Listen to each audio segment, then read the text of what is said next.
Everybody. So today we are going to be talking about the US's chart, the Sibley chart, and notions of anger and violence. Okay, I'm a citizen of the US, and this country has always felt very violent to me and very angry. It always has, in a whole bunch of ways. I do think that the US has an anger and a violence problem. I think we do. Now, what's gotten me thinking about this more are all of the mass shootings recently. Now, mass shootings have been a thing for the past 20, 25 years or so. I mean, they went on before that too, but they seem to be like a major issue in the last 20, 25 years. So that's kind of what's gotten me thinking about this, the US's chart from this kind of a lens. But I want to make it clear that this video is not about the debate on gun control or no gun control, banning guns, not banning guns. I'm not going to get into that here really, because honestly, what the fuck does it matter what I think anyway? It doesn't matter.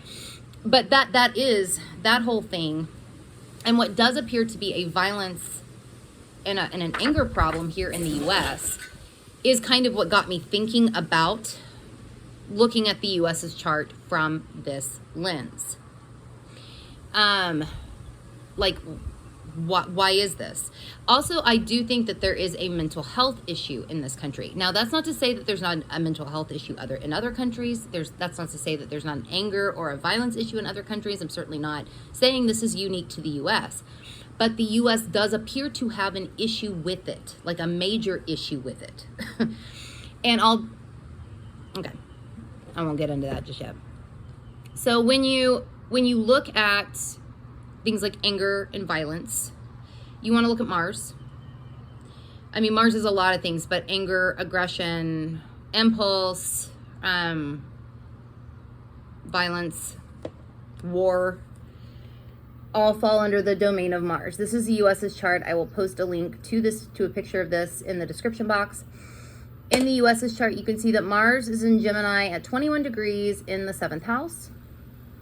Another planet that you can look at for this, since it's the higher octave of Mars, is Pluto. Pluto is in the US's second house in Capricorn at 27 degrees 33 minutes, and it's retrograde. Now, when I think of Pluto to me, and I realize some people might not make a distinction between the two, but in my mind there is. Pluto's more like rage. Whereas Mars is more, I mean, Mars can be rage too, but Mars is more anger. Does that kind of make, I don't know if that'll make sense to people, but in my head it makes sense. I do differentiate them. So we have Mars in Gemini. That means, to me, when I see this, I think of, and when I'm talking about the US, I'm talking about like collectively as a country, kind of how the US functions in this way. To me, this feels like anger and violence and impulse and things like that could be very changeable, could be very flexible, which does make me wonder. Okay, let me go into this just for a second. So back in the 80s, 70s, 60s, and I know this was all over, but I'm focusing on the US here. We had a lot more serial killers. And then DNA and forensics came about, and we don't see as many of them anymore. I do think it's interesting that as soon as that came along, we stopped seeing so many serial killers, and we start seeing more mass shootings. Now, I don't know if there's actually a correlation there, but it sure the fuck seems like there is. Here in the US, I have to wonder, because Mars in Gemini is flexible. Anger, violence, it is flexible. It is it is able to change. I do wonder if some of these motherfuckers that do these mass shootings now would have perhaps been serial killers in the 1980s, 1970s, 1960s, before forensics and DNA evidence and all that came about. I don't know, but I do think that it is interesting that as soon as that seemed to die down, we see more of the mass shootings and shit. And to me, that does feel like, at least here in the US, Mars and Gemini being able to change and be flexible. This also makes me think, going along that same train of thought, that if you were to say outright ban guns here in this country, or you were to, well, we'll say ban, because if you just put restrictions or more checks and things like that, more background checks, things like that into the equation, it wouldn't actually cease people from owning guns. But if you ban them outright, I do think here in this country anyway, that Mars in Gemini is flexible enough to change course.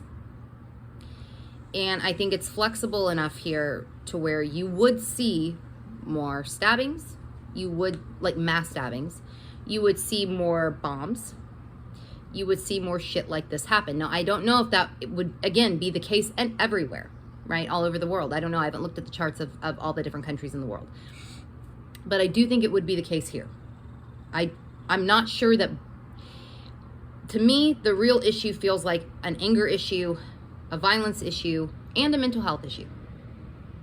Because Mars and Gemini, Gemini is thinking. Gemini can also deal with the mind and things like that. While it's not necessarily associated with mental health, it is mental, right? Like there's a headiness, what I would call heady, to Gemini energy. So it does make me think that collectively the US is perhaps more violent or more angry in a heady way. Also, Mars is out of bounds in the US's natal chart, which makes it a wild card. Now, it's not under regular functioning, which means that when I'm looking at it from an anger and a violent standpoint, right, just from Mars, just looking at Mars in this way, it does make me think that it could get wildly creative with it, with the way that it becomes flexible with this. So, yeah, just from looking at this, I also think it's in the 7th house, right? 7th house can be one-on-one relationships. It can also be open enemies, which does make me, we do talk about this. Gemini is also communication. We do talk about these issues, right? We do talk about these issues as a country, but I don't think we always talk about them very well. I think sometimes we get kind of distracted with things dealing with these issues. Because Gemini energy can be kind of distracted. It can get kind of distracted. I think that we do. And I think with Mercury retrograde in the US's chart, it's in Cancer, it's in the 8th house, but it is retrograde in the US's chart. It does make me think that we, as a country, can become even more distracted by things. So I do feel like there could be some kind of, like we're actually making enemies within this country by not having more of a focus, if that makes sense. Not focusing on, while there are certainly a lot of things to bring into play here, right? Like it's not just one thing. There are so many different things that you could bring into the equation here. But I do feel like these so many different things, sometimes we can get kind of scattered and not focus on how to actually fix it. Like we just kind of talk, but we don't ever do anything. We don't ever really fix anything. We just fucking and nothing ever changes. What does seem to change is the way this violence and anger is carried out. That's my opinion. That's just from, That's what it seems like to me anyway. But nothing ever really changes as far as fixing anything. And I don't I'll be honest, I don't really know how to fix it. I don't think anybody does. But it's the anger itself and the way that happens, the way that the violence happens, that changes. But the actual like core issue never changes. It's like we stay too fucking scattered as a country to be able to do anything about that. Yeah. And then, I'll show you. We have Pluto, right? Pluto. Now, on this chart, it doesn't actually show Pluto, quincunx, Mars, and it is a little wide. Like, Pluto's at 2733, and Mars is at 2123. So it is a little wide, but Pluto is retrograde, meaning it is moving closer to Mars than further away. And both are out of bounds. So this does kind of stand out to me like it should be counted as a quincunx here. Seems like it probably should. Which makes me think that like the lower and the higher octaves of one another, Mars and Pluto being the lower and the higher octaves of each other, aren't seeing each other.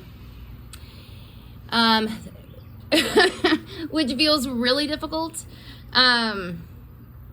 It feels like it makes it hard to do anything about this. Now, the midpoint between Mars and Pluto is at 10 degrees Aries. This would be in the US's not first house. It'd be in the US's fourth house. Which makes me think that the issue can be found by focusing on core things. Like getting to the core of the fucking issue rather than staying scattered and distracted or focusing too much on like power, because I do think that things of this nature are used as power plays. I do think it happens here in this country, and it sucks that it does, because it's like that's also a distraction in and of itself, rather than focusing on the actual, what can we actually do about this?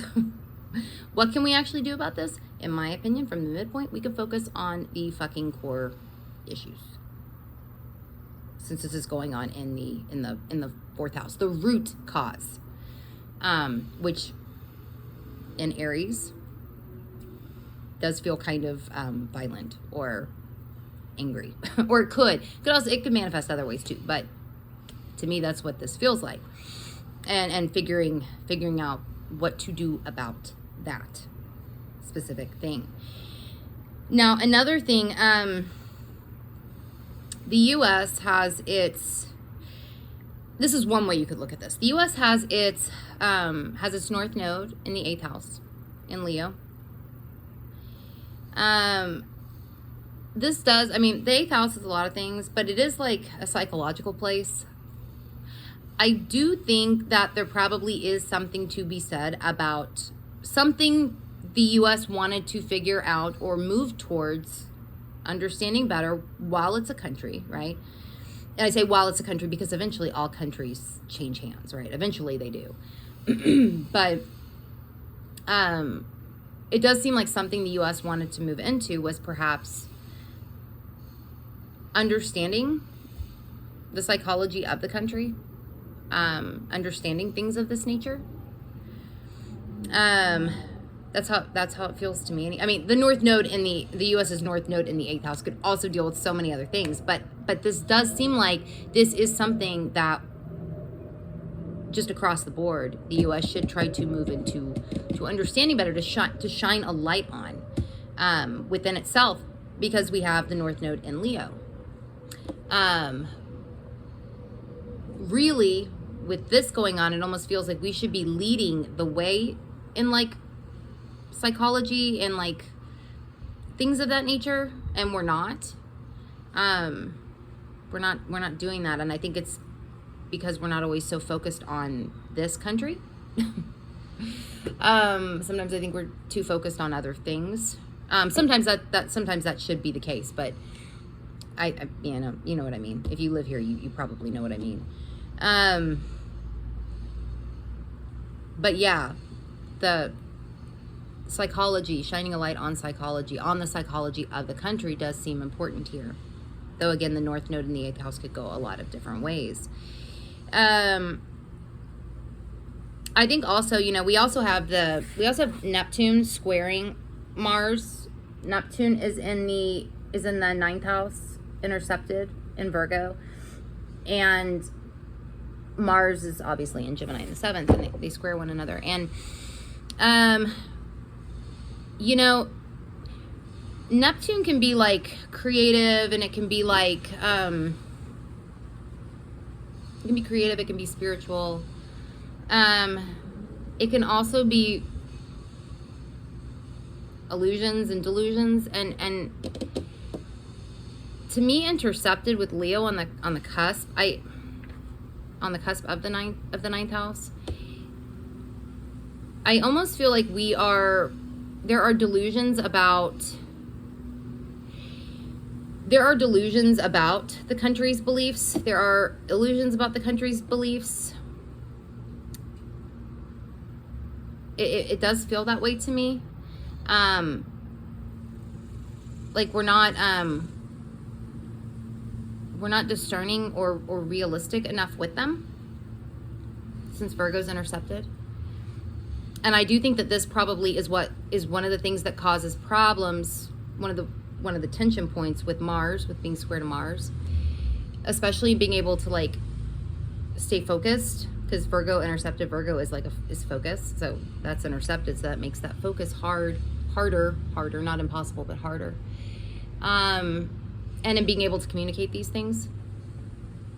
Now, interestingly enough, that the midpoint of these is at 7 degrees Leo.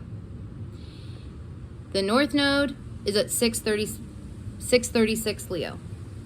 So they're right on top of each other. So it does feel like this issue between Mars and Neptune could be very important for figuring out, for the U.S. moving towards its North Node mission, or could be a very important piece to it, which does feel psychological in nature, since it falls in the 8th house. Anyway, I would love to hear your thoughts on this. Again, I'd like to keep the comments away from debating the merits of gun shit, just because, I mean, nobody really has an answer for it. But if you want to talk about the chart, like what you see in the chart, what you think is going on, I would love to hear that. Anything like that, I totally would love to hear. So, but I'm going to go ahead and head off. I will put where you can find me below in the description box, and I will see you all later.